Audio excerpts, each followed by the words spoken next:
Hello and welcome to The Woven Word. This is a series of programmes in which we're considering some of Ulster's vernacular poets, mainly belonging to a corpus known as the rhyming weavers or the weaver poets, although not all of them did actually work as weavers at the loom. They mainly thrived in the 18th and the 19th centuries, and as ordinary working class people, their poetry shines a light on what it was like to live at that time. Adam Lynn, who comes slightly later, not so well known in the corpus, he's proof that this tradition of writing in Ulster-Scots extends beyond the 18th and 19th centuries. In fact, he doesn't die until 1956. But he was born here in 1864 in Ballymena. Now, this film has been recorded in 360 degrees. And what that means is that if you're watching this at home at your computer, you can move your mouse around and look all around with me. Or for an even more immersive experience, put on a VR headset. It'll be like you're right here with me in Ballymena, standing at the railway station. This lovely old red brick building here beside us. Looking along the line behind me is towards Belfast, or behind you, if you look up that way, you're heading northwards. The train may be going up to Coleraine, that direction. This is where Adam Lynn was born then in Ballymena in 1864. He was educated locally in 2 national schools, but he left school at the very young age of 13 to go and work in a linen factory, the linen factory of William Young, known locally as the Main Works. Now, this whole area is linguistically very rich in Ulster-Scots, so you're going to hear some Ulster-Scots poetry read for you later in this programme. But culturally, you have that blend of Presbyterian, Church of Ireland, Faith Mission, the Orange Lodges, all coexisting harmoniously. So you find in Adam Lynn, he's very broad-minded. He's very liberal in his writings. He was a big supporter of the YMCA here in Ballymena, and he also supported an organisation with a very interesting and complicated name, the Flower of the Main Lodge of the British Order of Ancient Free Gardeners. So it's kind of a fraternal organisation organised along Masonic lines. It's his poetry we want to consider, though, and he was mainly writing between about 1890 and 1911, sending his poetry into the local papers, into the Ballymena Weekly Telegraph and the Ballymena Observer, and people really loved his works. He wrote under various names: A.L., his initials, Adam Lynn, sometimes A.L.F., perhaps a lonely farmer, who knows, sometimes young number, and occasionally even bachelor. His poetry is very rich in Ulster-Scots, inspired probably by contemporaries like David Herbison, the Bard of Dunclog, or the Given brothers who were here from Ballymena, who we looked at in an earlier programme, which you can find online, or even Bab McKean. Bab McKean was the pen name of John Weir, the editor of a local paper, who wrote a humorous Ulster-Scots column or contribution to the paper, and Adam Lynn would have known all of these writings. His own material is very local. He writes about hiring fairs, about pulling lint, about the landscape, about the cycling club, about the beautiful River Main, about customs and folklore, about this railway, and about people who lived in this area at the time. He was born just shortly after the great religious revival of 1859, and some of his poetry is quite evangelical or spiritual in tone. Later on in life, he became a missionary lay reader. The time when he was living, there was also quite a lot of political tensions. This was the eve of the Home Rule crisis. And it's interesting that his own view on that seems to be that this is a country that everyone should enjoy. He wrote one poem, I want to read you a few lines from it, called Ireland for Me. And in it he says, "Eachin loves dear their native land, despite the heat or cold, or whether big or whether wee, or whether young or old, or whether rich or whether poor, in it I'll wish to dee. I think nae shame, I'm just the same, dear Ireland for me." So you see, he saw a place for absolutely everybody in this country.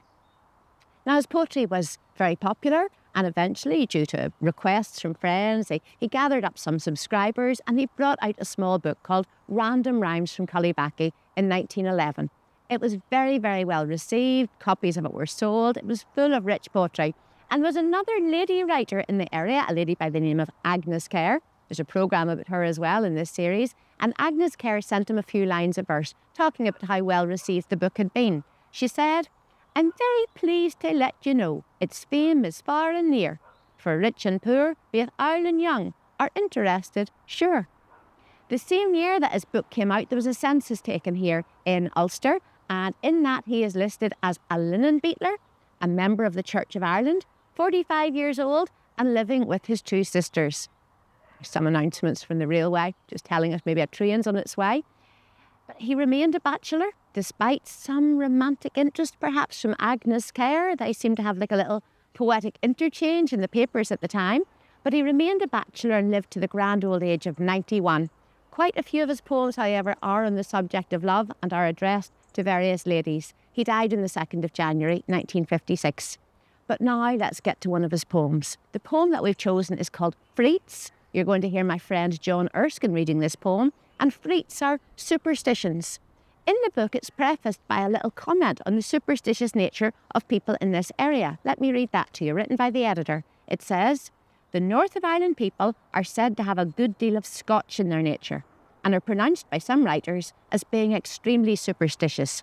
Freatiness, as it is provincially styled, is said to be even more strongly imbued in their composition than in that of their brethren of the south of our Emerald Isle. Probably this trait of character exists more rusticwards than in the cities and towns, but it has conspicuously displayed itself in all places." So as you listen to this poem, you're going to hear about superstitions, things to do with what you do if you see one magpie or two magpies or roosters or dogs, all of these superstitious behaviours. I want you to listen out for some of the Ulster-Scots phrases and words in the poem. For example, FREATS are superstitions. Into your sicht means into your sight. One they die is when they die. The Merit Sea is the sea of marriage. Twa by themselves means two on their own. The crook and links, that's the apparatus for cooking on a fire. Then if baith his feet are cold, check if his feet are cold. Collie taxut by to fight. That means when the collie, the border collie, the dog, goes outside and growls or cries. So you listen out for those words. You'll see them displayed on the screen as they're being read by John Erskine. Or if you're watching this on YouTube, you can expand the description and jump forward by a few minutes to look at a series of lovely 360-degree panoramic shots taken around this area of County Antrim.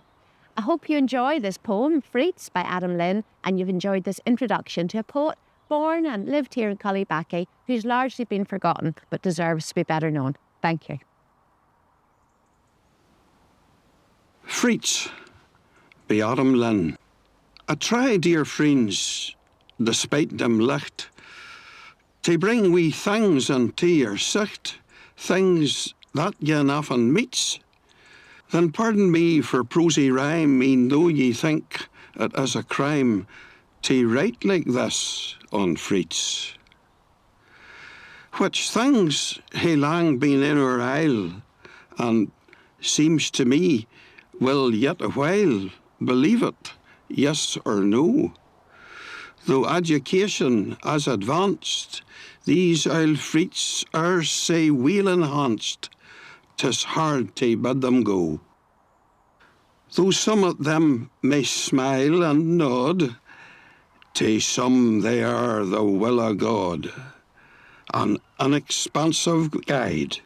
Then lest forsooth I'd gie offence, I'll act as though I was real dense and lean to neither side.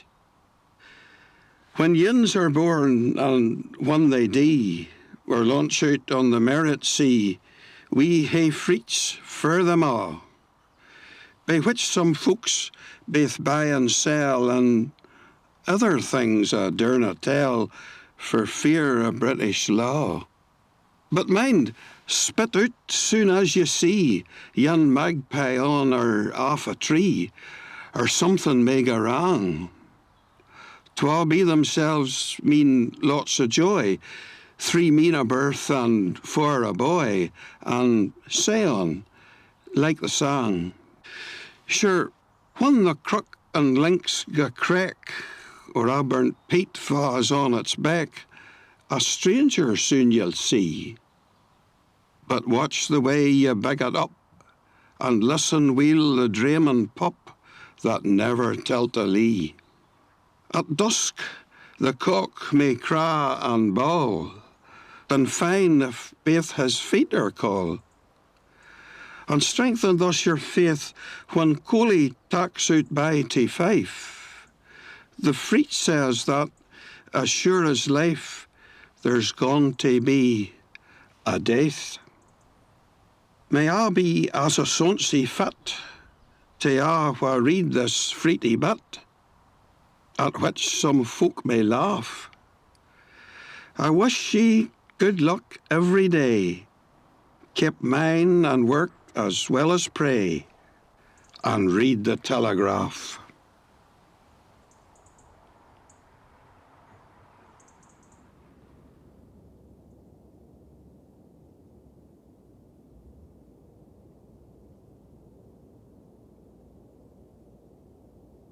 FREATS by Lynn.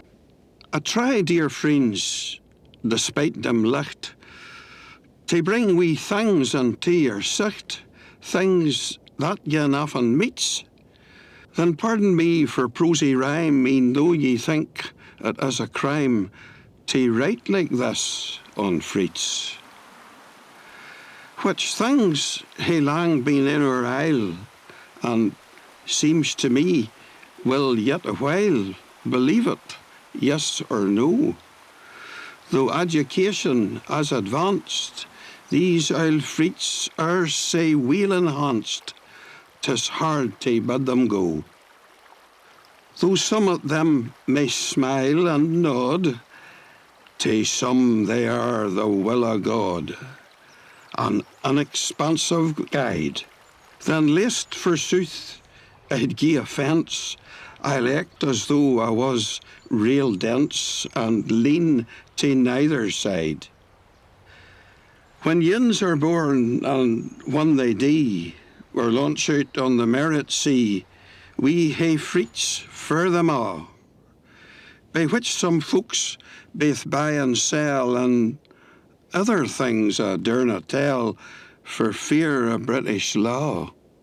But mind, spit out soon as you see yon magpie on or off a tree, or something may go wrong. 'Twill be themselves mean lots of joy, 3 mean a birth and 4 a boy, and say on, like the song. Sure, when the crook and links go crack, or a burnt peat falls on its back, a stranger soon you'll see. But watch the way you big it up, and listen weel the dreamin' pup that never tell't a lee. At dusk the cock may craw and bawl, then fine if baith his feet are cold. And strengthen thus your faith when Coley tacks out by to Fife. The FREATS says that, as sure as life, there's going to be a death. May I be as a sonsie fit to wha read this freaty bit, at which some folk may laugh. I wish ye good luck every day, keep mine and work as well as pray, and read the Telegraph.